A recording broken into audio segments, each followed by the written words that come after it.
Hello again, Amanda Nolan with Nation of Readers.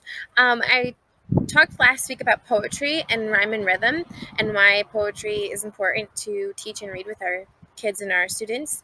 So this week I'm kind of going a step further. So once we work on rhyme and rhythm with our kids and our students, then next would be figurative language. Poetry is filled with figurative language. So I hope you can hear me. It's a little windy.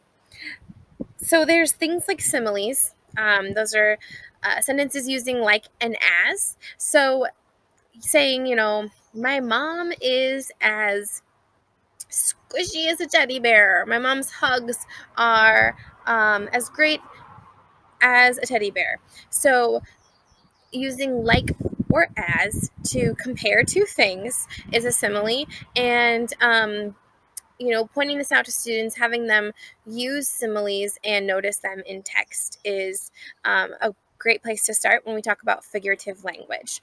So then the next segue would be metaphors. My mom is a teddy bear. So you're comparing two things yet again, it's just in a different way. So at this point, we're starting to get students to step away from the literal and to really think about things more figuratively. And around age 8 is when children's brains are typically ready for this. Now, every child will vary, but around age 8 is when we're really able to think a lot more abstractly about things. So then, once we get the similes and metaphors down, for my students, I like to teach idioms next. So things like, oh, she spilled the beans. We have to think about, okay, do we literally mean taking a pot of beans and spilling them? Or is there more meaning behind this? Or, oh, you are in hot water. So, kids grow up hearing adults use all sorts of phrases. And if we don't take the time to stop and explain what those mean, there are kids that go on forever just thinking of the literal term of the literal meaning of these phrases.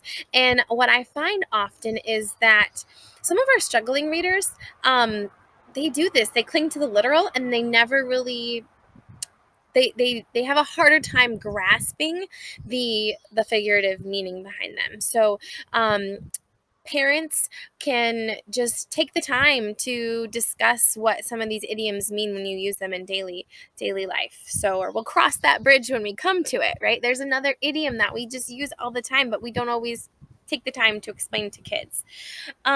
So then what also is fun about poetry and figurative language is we can talk a little about imagery and mood. And so just again taking the time to just say, even with songs, because songs are basically poems in musical form.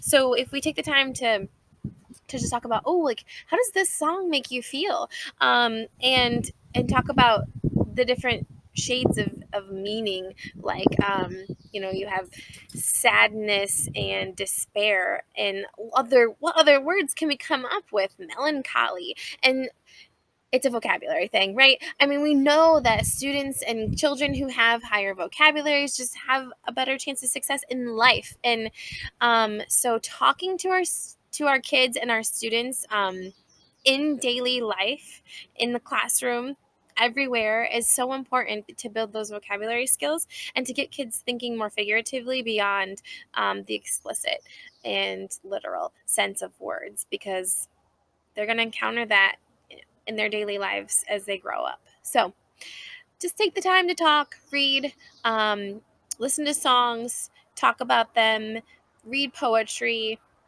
It's important. So, all right, I'll talk to you guys again soon. Next time, I'm going to talk a little bit more about the teacher end of how we can manage teaching a poetry unit in our classrooms. So, you guys take care. I'll talk to you soon. Bye. Thank you for listening to Nation of Readers. We hope that you got something out of this. And if you did, please like it and subscribe below. If you have any questions, feel free to comment. Say bye.